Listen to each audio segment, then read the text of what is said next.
এখান থেকে একটা কথা, যে বাচ্চাদেরকে পুতুল দেওয়া যাবে কি না।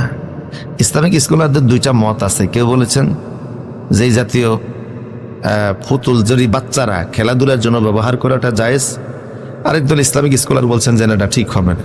দুনো পক্ষেই মত আছে, আপনি গ্রহণ করতে পারেন নাও পারেন। তবে ইদানিং জিন্নাতের প্রবলেমটা খুব বেশি। জিনেরা মানুষের বাড়ি ঘরে আনাগোনা করে বেশি, আছে না এরকম?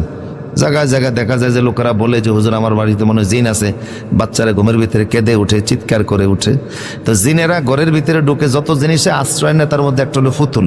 এই জন্য আফ্রিকান লোকেরা দেখবেন যে এই ফুতুলের ড্যান্স দেয়, তারা ব্ল্যাক ম্যাজিক করে থাকে। তো এই জন্য এগুলির ভিতরে যেহেতু জিনেরা আশ্রয় নেওয়ার সুযোগ বেশি, এই জন্য ঘরে না রাখাটা ভালো। এটা আমার অবজারভেশন।